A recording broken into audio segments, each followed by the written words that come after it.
Welcome, guys, to Algos and 10, Season 3, Episode 11. Wubba-lubba-dub-dub, Rick and Morty. That is right. The final episode I'm going to be doing in Massachusetts, namely Upton, Worcester County. The next time y'all be seeing me is going to be down in Orlando, Kissimmee area in the old Sunshine State, Florida.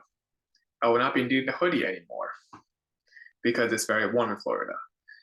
So, before that happy moment, to really commemorate all the good times in this lovely house, this lovely neighborhood, and this lovely state, and of course, to give Mr. Harmon a lot of credit for keeping me and, of course, the guest honor of this episode, my BU roommate Graham, entertained during our midterms, finals, Europe, co-op, internship, all these different crazy hard collegiate undergrad, and even at Northeastern, when I had to go through a lot of stuff mentally with the COVID quarantining and the switch from campus to home, it's a mess that even I cannot get shifty over, quite frankly.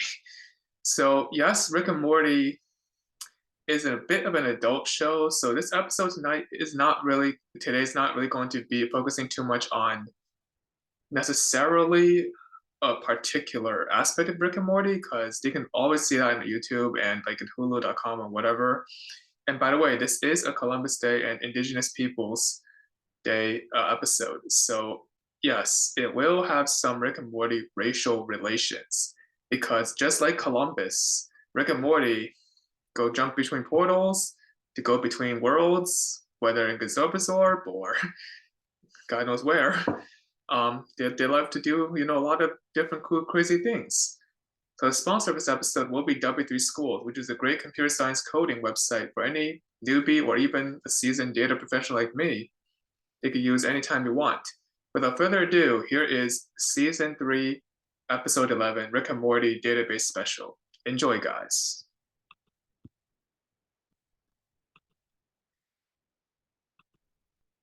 So I'm sharing my screen here. Yes, so Rick and Morty special, Columbus Day special, October 10th, 2022. I'm airing it right now because I do not want to have to deal with this while I move out. My computer's not going to be used at all for like the week of the move out. So there will be basically no Jason Lou media usage whatsoever, or the Lou family media usage whatsoever from like onwards until like the 20th. So FYI, if you want to DM me what's Rick and Morty, or what's Wubba-lubba-dub-dub, or what even in the heck are you talking about, Jason? Why are you still watching kids shows at like age of 27? I don't know. Like, do you have a partner to watch with it? I say, yeah, I do. I have a partner to watch with this. Whatever.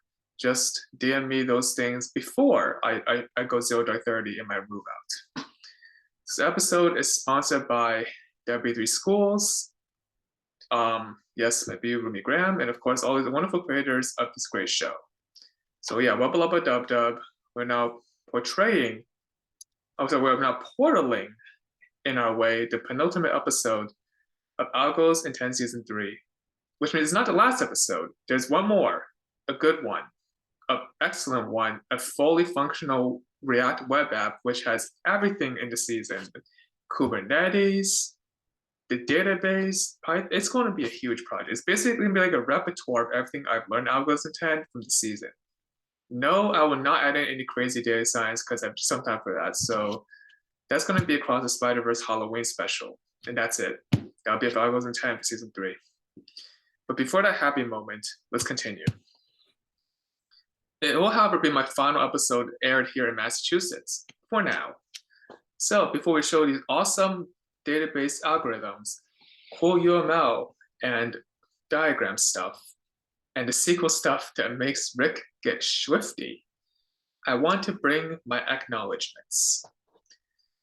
I first and foremost want to thank my viewers, subscribers, Northeastern BU Worcester Academy friends, Dell and Optum United Health Group friends and coworkers, including some of the awesome data science people, taught me amazing usage of SQL and even SQL, SQL vulnerabilities and injections, which will be covered in this episode. So yeah, there's a little bit of a DevOps in this episode.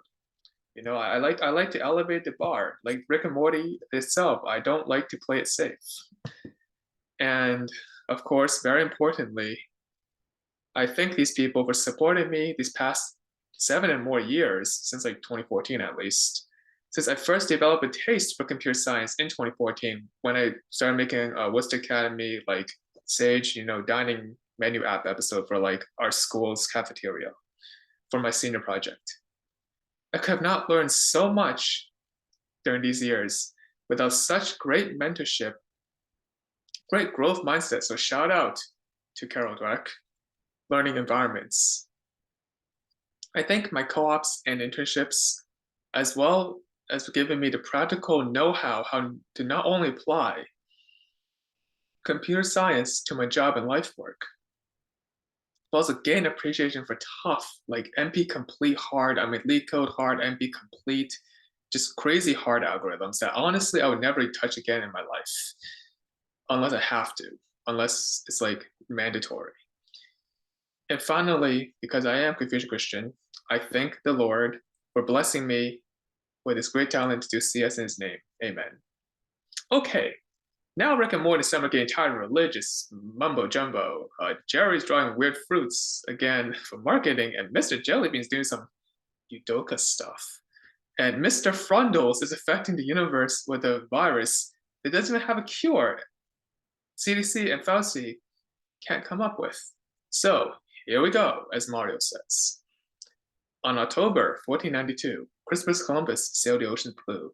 On October 10th, 2022, Rick and Morty will do some database stuff for you. Wubble dub dub.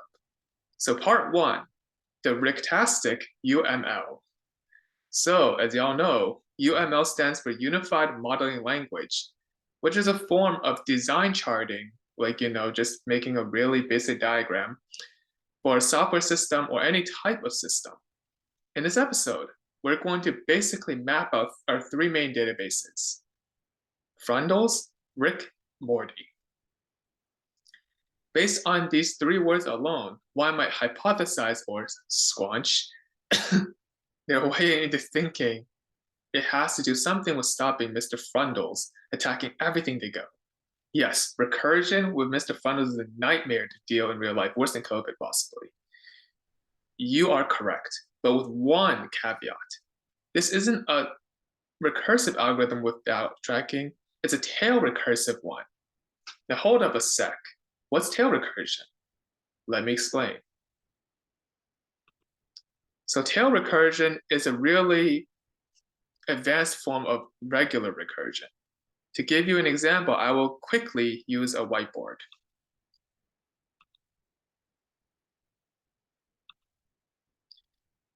So for tail recursion, what makes it different than regular recursion? The tail recursion does not necessarily have to start with the first base case. And a very lovely example of tail recursion is the Fibonacci. The Fibonacci sequence is a beautiful example. So of course, if you ask me, hey Jason, don't be so sus, Rick and Morty said you're not doing your job properly in computer science, and you're just simply talking about some Rick and Morty stuff, mad at stocks missing the postseason, talking stuff about EMA Celtics, just moving out very, very weirdly. I'm like, guys, hold on, I know my computer science real dang well. So well, I could even show you the recursive algorithm. So ordinarily, Fibonacci goes like this: fib n.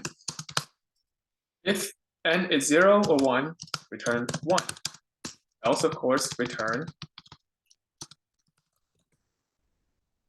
fib n minus 1 plus fib n minus 2. See, easy peasy, Fibonacci squeezy. That's it. If I don't remember that, I need to hand back my BU degree. Now, how to make this thingy tail recursive? That's where we get into some smart stuff. You can do it 2 ways. if you want to be a real self-absorbed about it, you can use dynamic programming and memorization. I don't have time for that. I have to move out. I don't have time for DP right now. And by the way, that's dynamic programming DP. Just FYI. Not the other DP you're thinking of. Of course, this is a kids-friendly Algos intent. I'm not going to get myself demonetized before my final episode in mass. Ask PewDiePie and Tech Lead to do that for me. So instead, tail fib is going to have a counter, C. Tail recursion keeps track of basically how many times the recursion stack has been already created. So tail fib, if n and c are both 0, are 0, fine. Tail fib, sorry, sometimes this computer likes to have a mind of its own. I need to be careful here. Yes, there we go, there you go, wubble wubble dub dub, there you go. There you go. Okay, now I'm no longer in pain. So if n and c are 0, return 0. That's the first case for tail recursion.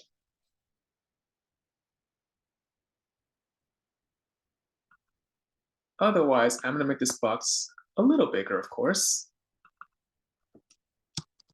Otherwise, if n equals, whoops, I should not have done that. Let's see. Otherwise, if n not equal, I'm sorry. Bundle's already giving me trouble here, huh? Yeah, the beauty of Zoom. I'm gonna be very careful and just think like a real Northeastern professor. Just do piece by piece. This is why I don't do TA on like virtual Zoom for like algorithms. I do it for like data science courses for a reason. It's really hard to write recursion Bellman equations on Zoom. It's like trying to do basically Fortnite with like hard mode. You're not gonna get Victory Royale playing like that. So if n equals 0, 1, and c is not equal to 0, return uno, 1. Else, return, the old fib. Else, return the old fib. Crap. Ay, ay, ay. All right, you know what? I am not one to give up. Yes, this is just like the email scandal, very frustrating to deal with, but I am not one to give up. I'm not going to give up. When I was back in BU Northeastern, even in Dell and Optum, I'm not giving up now. This is for my roomygram's sake and for my partner's sake. I am going to keep this up.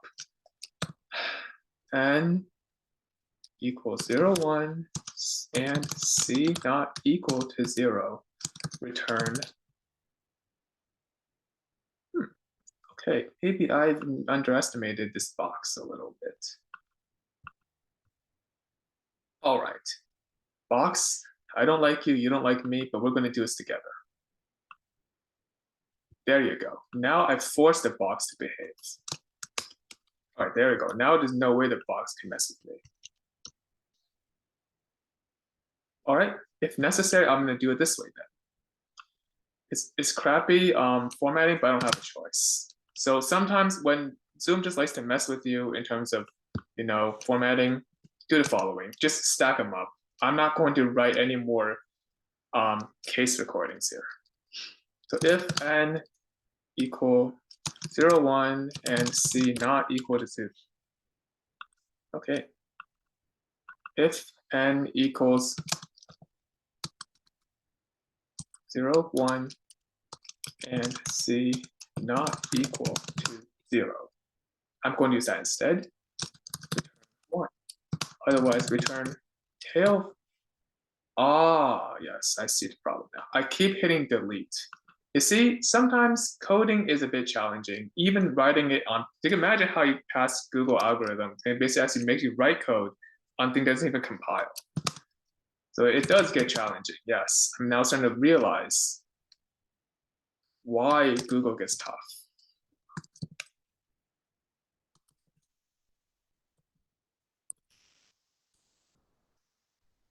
And now I'm going to be very careful here.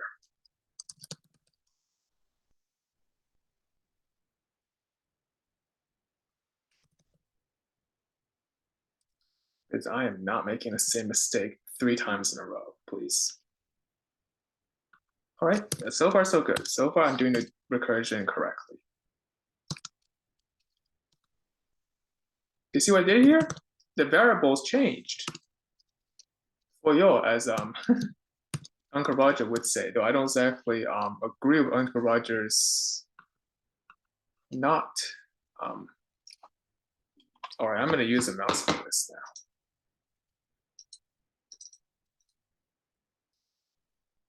I have a strategy. Anyway, C minus 2. All right, that's it. I'm gonna leave it there. Okay, so anyway, just take it for granted that this is the recursion. So we've seen the recursion, so it's tail recursive. There we go. So we can now peacefully get back to the episode. That was a good and exhaustive version of showing tail recursion. So back to the episode, finally. Part 1. Yeah, Rick and Morty is a high-level show, and leak code noobs will not get it. Neither will this episode let up any more than Steph Curry hitting threes and making TD Garden regret paying $5,000 or more for NBA Finals. That's how much the NBA Finals game was. Yeah, I'm so salty about stuff. Sorry. Anyway, we're making a very basic UML diagram with the following. In professional database admin, data science analyst world, we write a schema, which is database speak for like table set, as such. The database name, the attribute, and of course the type, whether it's a Boolean, int, varchar, date, blob, XYZ, WTF, I don't know, anything you can define that's legal within the Microsoft PL/SQL. And of course, you have the old Frundles. ID. So all these IDs are primary. Is frundled, which basically determining is the geographic area been Mr. Frundled. Num of frundles, how many times it's been frundled, and have it actually fought Morty to defrundle it. Because Morty has a defrundler, as shown in the episode. The actual Rick and Morty episode, if you have seen the episode. Then you got Rick, you know, cantankerous old Rick. With Rick has an ID, has it actually fixed the frundled with Morty? What's the region being fixed? Has it actually even talked to Morty about this? Or is he just not going to care and just rather go for Pickle Rick adventures? And of course, finally, the old Morty. Do you have the Morty ID, the fixed frundled, which is the same as Rick, region fixed? Has he actually talked to Rick Sanchez? And how many times he fought the frundles? So the ERD, entity relationship of each database. The frundles has a surrogate key on Rick and Morty on ID. So surrogate key basically is determining what is the relationship between non-primary keys. Is it like a surrogate or like a substitute? Yes, I do think my Northeastern University CS 5200 database mining techniques and the database intro class and my BU database class were teaching me this stuff. You can also search it on W3 Schools as well. And make it a little more entertaining, Rick is left joined with Morty on ID. So you have to, yes, do a join. I'm not going to just let you get away with no joins here. I do joins at work. I do joins here. And then Morty is a foreign key on the frundles attribute on fought Morty equals fought frundles. This you're not going to need for the episode, but it's good to have. So here's a little bits website you can use for quick and easy UML Lucidchart. Boom. Yes, you cannot sign up for Lucidchart without any, actual usage of it. But you can at least use Lucidchart here. Yes, okay, this is not a sussy website, good. Make sure your URL is correct, please. Especially if you're doing this coding stuff. So let's make our Rick and Morty diagram, y'all. This is really helpful if you want to design stuff for computer science, for internship co-op work, just anything really. Oops, that's the code. That's for part C. You just have to do UML stuff. So we can try it free for now. I have had an account, but I'm gonna just use Google here because I like to be short-handed. I like to have shortcuts regards to stuff like this. Like if fair warning, this episode is a long one because it has so much like moving parts. So if you're going to want to take a break, now is the time. I personally will take a water break. So I'll give y'all 2 minutes to think about what would you put in this diagram, and I'll show you the solution. Thank you, and I'll see you in 2 minutes.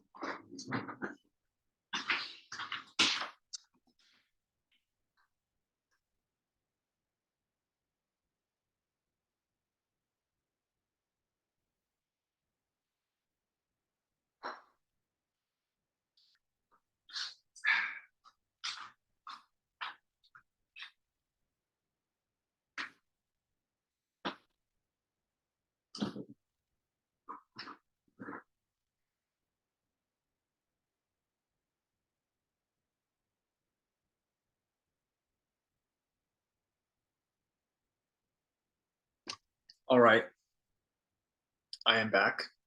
It's been about a minute or so. So they give you some tips every time you load a new Lucid chart. And they ask you, what's your role? All right, I'll be honest. Data analytics. I used to say student when I was back in Northeastern using this, but it's cool, man.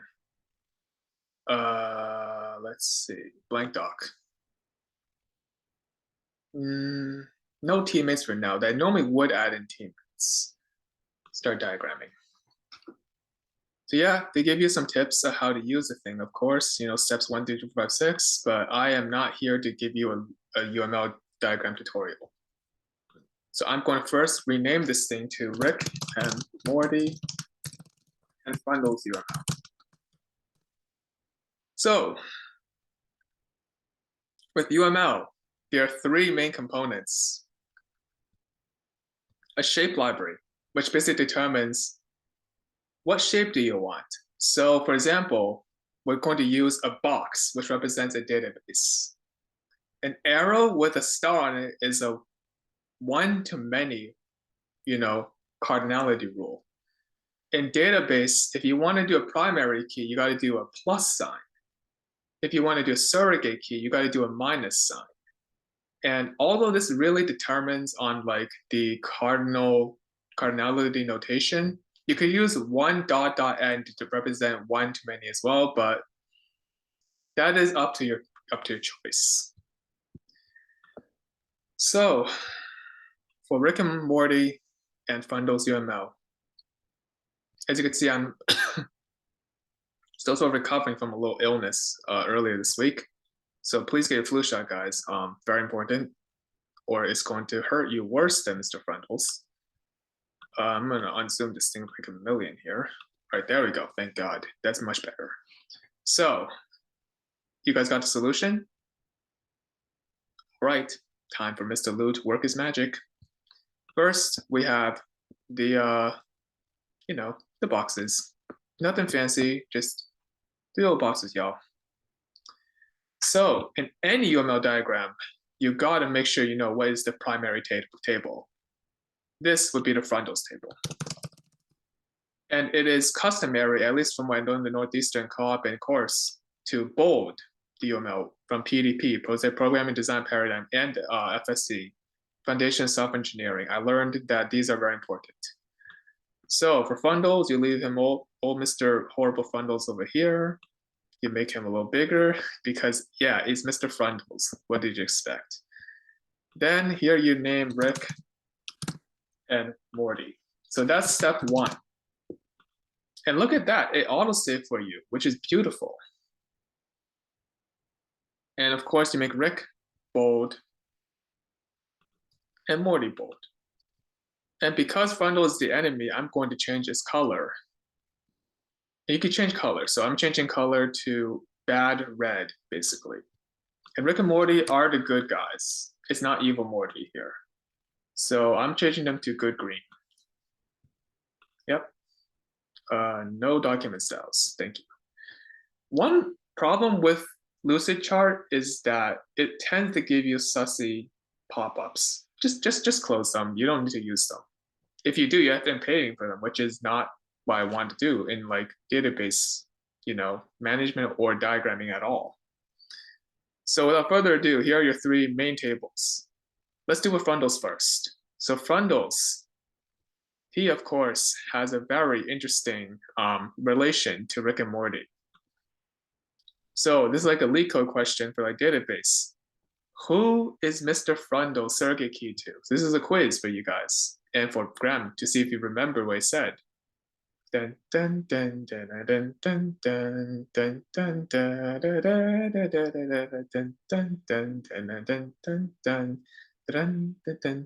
dun dun dun. All right, time's up. So yes, Frundles has a surrogate key to both Rick and Morty. So you're correct. Yes, wubba dub dub. Surrogate to both Rick and Morty. So you're gonna do a double arrow here from Frundles to Rick and Morty. That's the easy part. And remember what I said about surrogate keys? It's a plus. See, right? A plus here. Oh, sorry. So when you use this, you got to drag it over actually. So you plus here. And if you don't want to, do this thing twice, just copy paste. Makes life a lot easier than just trying to drag things. Because once you get into like crazy hard, allow. All right.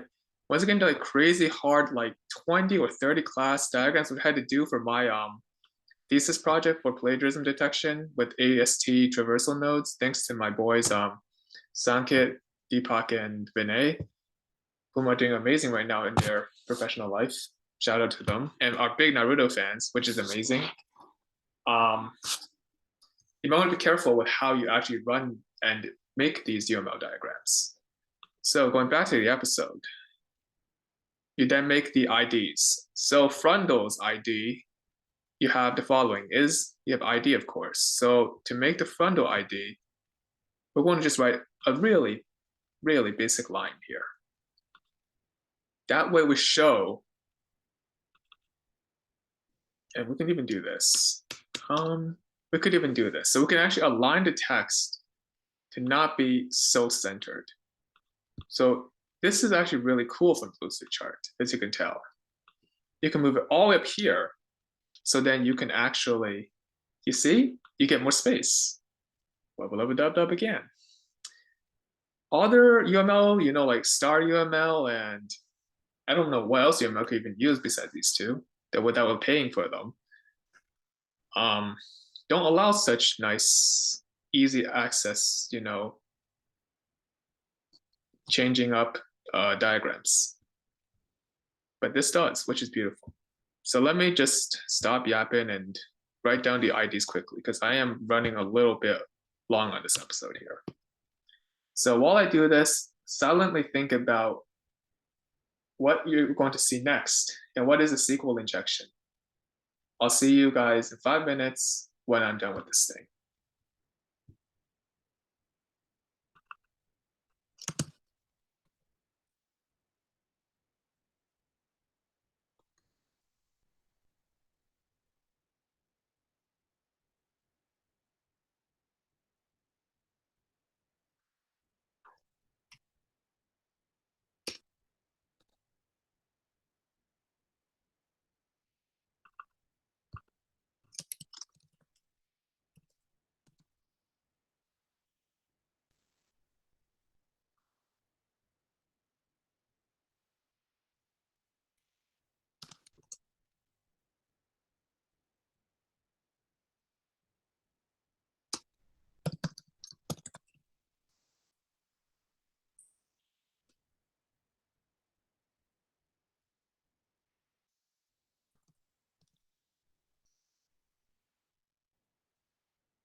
All right, I'm almost done.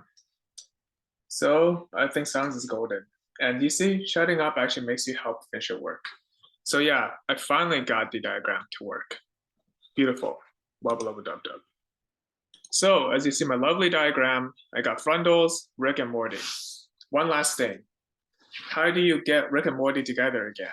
Well, you got to talk about the joins. So one way to do join is to change the head. And how do you change the head of each arrow? You do the following. You click on the head of the arrow. You go to more. You change the arrowhead. So in databases, there's something called composition aggregation. You know, is a and has a. You don't have to sound too weird or sus or anything, but does Rick has a Morty or Rick is a Morty? Probably is a sounds a little bit more legal and, you know, appropriate, right? Yes. So if you said composition, you're correct. So give him the old black diamond on both ends because this is a join. So I'll click on this end as well. I'll change up the arrow to something good, I hope. Let me see what can I do to make this arrow double-ended. Ah, there it is. Ah, I see. Okay, so it looks like you can change the arrow end here. So you can do the following. You can either add another arrow, which is just not a good idea, or you can click on the arrow end, go to more, and trying to change it to there. So this is one little problem with Lucid Chart. You can't do double-ended arrows easily. You gotta sort of make another arrow. Now this might just be a newbie way of doing it, but I'd rather do it nice and safe. So I'm gonna just add another end arrow here. So, you know, no harm being done, just another end arrow. And there you have it. There's your Rick and Morty, beautifully made, wonderfully created, and certainly not very swifty or sus UML diagram. Whew. Yes, we finally got the UML diagram. I will start this. This is my first ever, like, you know, with this account at least, my first ever UML diagram. So there's your UML.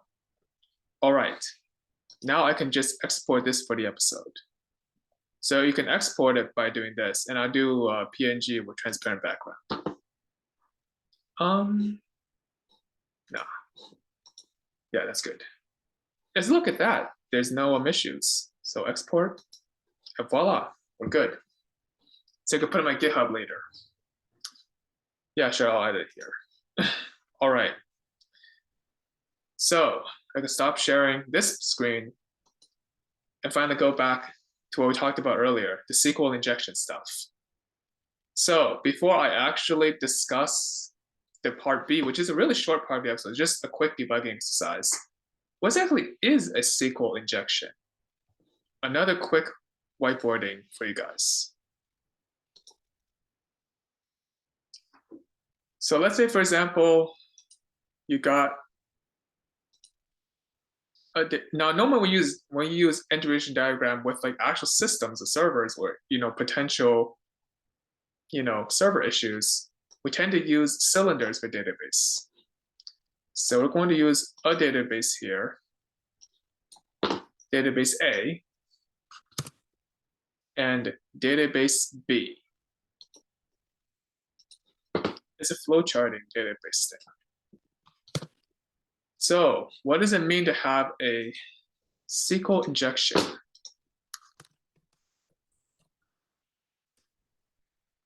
So let's say, for example, you do a quick, now remember, if you're not familiar with SQL querying, please look at W3 Schools before we continue on. But it is select, let's say, for example, a.id equals b.id. Ooh, not this again. All right. Anyways, SQL injection. SQL injection. Okay, good. So let's do a quick query here. Select a.id equals b.id. from, and you need to join the two to even have this like, otherwise it's like two couples not talking to each other. It's not going to work. It's like a couple, shipping the two databases together. Then from A, inner join B on, so this is a join here, A.id equals B.id.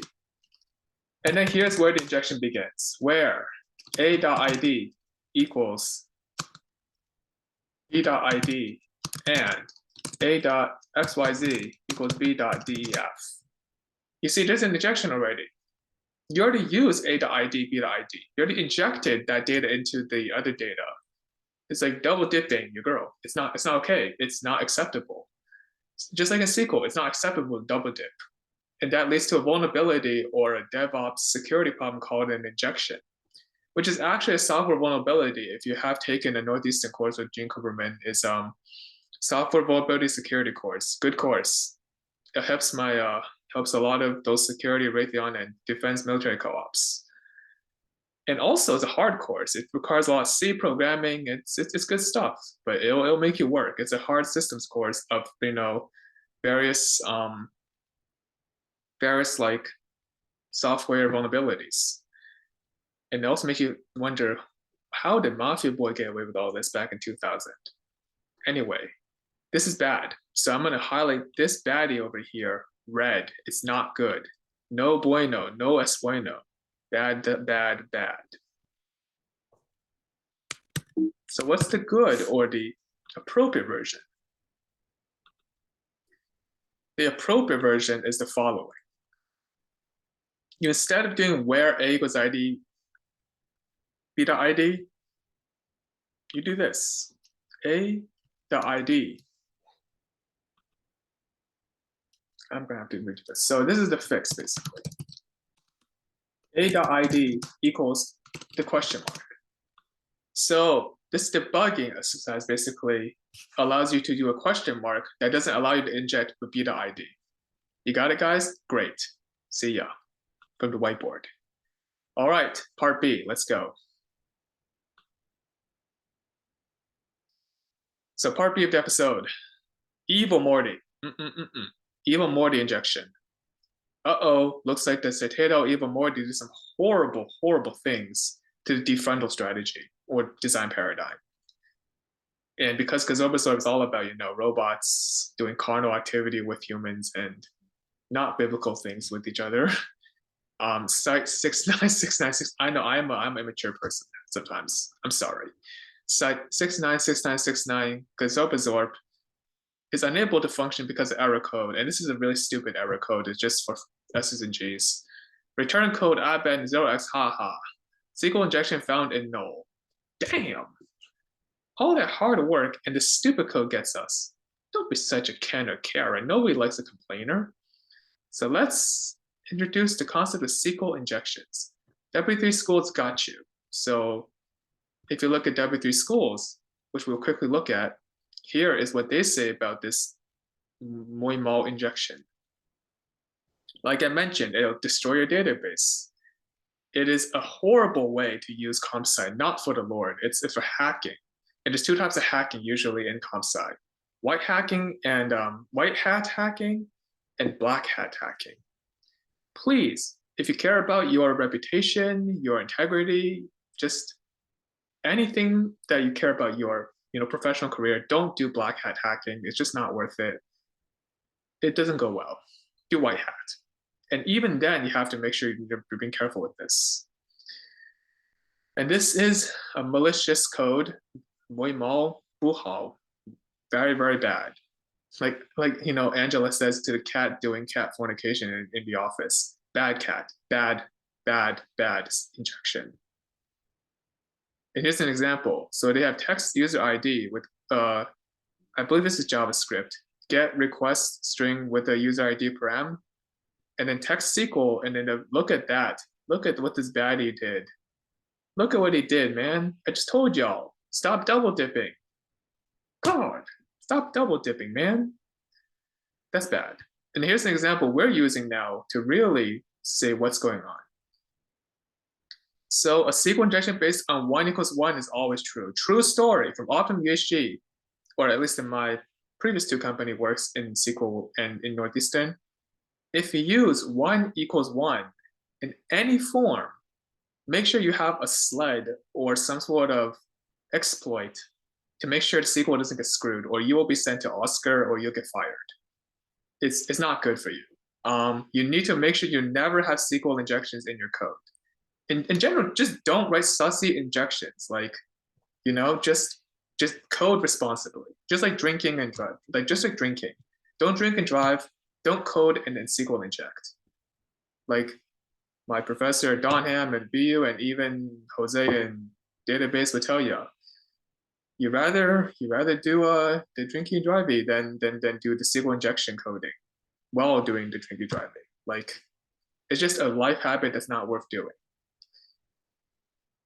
So this is very dangerous because if it contains names and passwords, boom, it's like the Citadel getting broken, Daiquiri's burning a corpse, the entire dynasty goes kaput. The whole thing goes, it just basically gets destroyed. It's horrible. Basically, literally hack into this thing and get all the nasty, nasty private info by doing that. So how's it related to our episode? We found out from Secret Coder, the most amazing cousin of one-arm Morty, the one-brained Morty, the big-brain Morty, that we got the offending SQL code. So how do you fix this offending SQL code? You get rid of this stupid thing. You get rid of this. This thing is gone. So let me just move my little Zoom screen to cover this very sussy piece of code.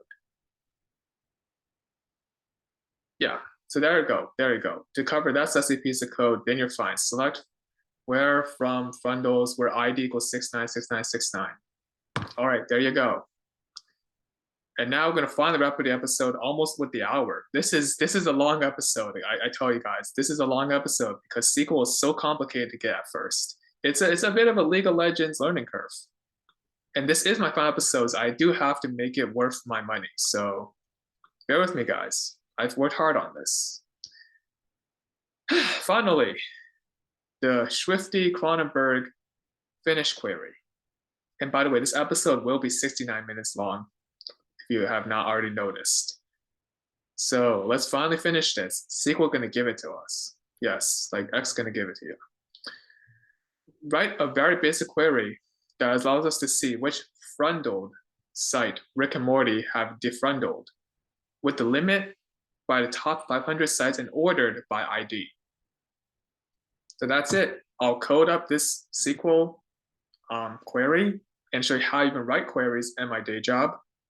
And then like and subscribe if you love the SQL stuff. Next time, we'll swing across the Spider-Verse and into Florida and wrap up this pretty diverse season on Halloween. And here's a bonus for you guys. Anybody could spell Gazorp, and it's palindrome. We'll get a special subscriber from me. I'm not done yet. I'm not even done part C yet. So here is finally part C, the moment y'all be waiting for. And now let me first stop sharing my screen. The moment y'all finally be waiting for. The online SQL compiler. Yes, the online SQL compiler is a beautiful, beautiful SQL compiler. It gives you some default code to, at least make you understand how to create an insert statement. And you write commit to run the code. So delete commit here, and I'll write commit here so that you actually commit the code and run the thing. So it says you have to write the query. So I already did the hard work off screen of creating the tables, frundles, Rick and Morty. I inserted just 5 values, really basic, Earth, Gazorp, Citadel, Jupiter, and interdimensional cable. Some very common Rick and Morty sites. I don't really want to add in a crystal place or, Linkler place because it's just, nobody's going to remember that. It's easy to remember 2 planets, Gazorp, a place, and cable. It's way easier to remember. So, how do you write a query in SQL? Well, you do S, F, W, G, or O. S is select. F is from.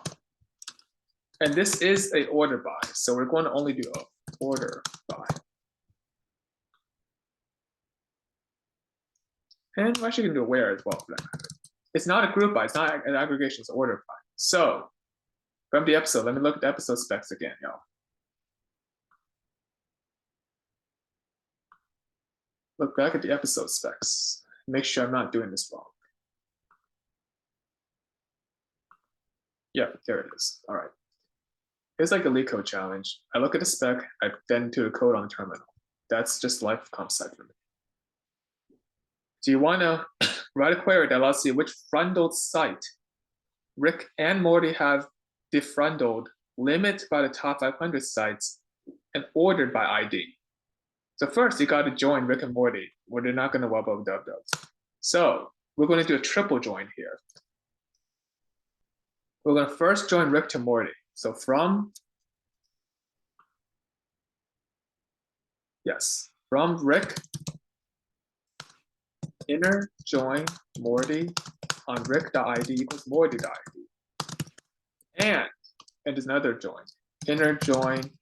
So Rick needs to also join the frundles. Remember from the diagram, Rick is mostly connected to frundles. Rick basically is like the boss and Morty's like the intern or the entry-level guy. Because he's younger. You know, Rick is like your boss and Morty is like the subordinate.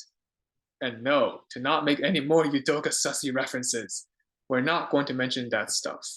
We're going to only mention this in professional terms. For those in the comments mentioning the Rick and Morty anime, fanfic, whatever it's called. I saw the Malik parody. It's not the most appropriate parody in the world. So, as we're reaching our 69 minutes of this crazy long but crazy amazing episode, let's do this. So, if we give you guys another 3 minutes, quick time to think about this while I get another drink of water, because this thing has been hell on my throat. And once I figure this out, that's it, guys. See y'all in Florida, and bye-bye, I guess. So think about how you're going to write the query. And because this is a SQL thing, I will allow Wikipedia and W3 schools. Because there's no way you can even plagiarize this. Like, this is a completely brand spanking new problem set defined by me.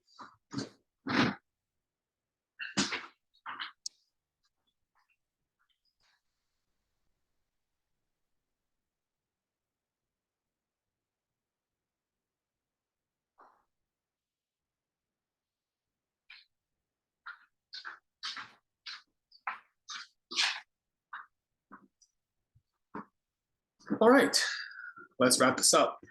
So first, we do a bunch of joins. So we do inner join frundles.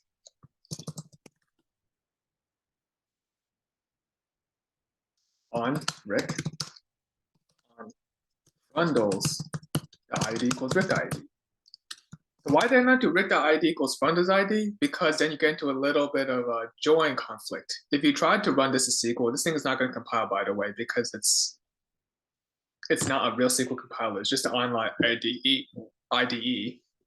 But if I try this on my workplace or my, in a real SQL editor, like in MySQL or SQLite in Python, it will not compile if I did Rick.id equals frundles.id.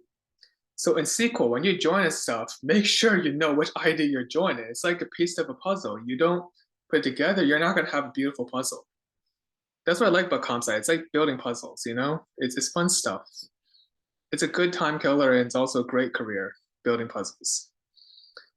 My mom and dad love to build puzzles as well. Like, we like to do a lot of, when I was younger, 3D puzzles of like Harry Potter or Legos or Connect, those type of things.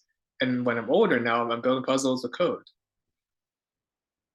So we're going to now actually select, and because we're trying to do top 500, we're not going to do star though. Remember, SQL star is everything. No, frundles will destroy the universe if we try to star it. It's gonna take forever. Don't star it. So we're going to do which Frundle site. So Frundles dot, and we're going to look at the schema again. Actually, never mind. Oh, Rick and Morty, got it. So Rick dot site is meant to be Rick dot region fixed. So for both of them, you guys look at region fixed here, and then Morty dot region fixed. This is actually a really good LeetCode question. Now I'm thinking about it, I might go for it. It's Rick and Morty, and it's a great test for inner joins. If you want to work for UHG Optum or work for Dell or good data science company, y'all gotta learn how to write SQL. My dad says if you don't know SQL, you're not working in data analytics or even data anything really. SQL runs on data basically. So you gotta know your SQL code to get into Fortune 100 for the old data companies and co-ops. It's not the hardest thing in the world. Like you have the unions and cases and pivots and coalesce. It gets crazy. Sometimes I have to even spend all day just debugging like this much code because it's like written all in one line by like another guy in the company, and then it just gets really confusing. So this is why I like to write not like a gigantic line of code for no reason. I like to just put it all in nice, easy to read code. That way, if you have no idea what I'm doing, you at least can see what my code looks like.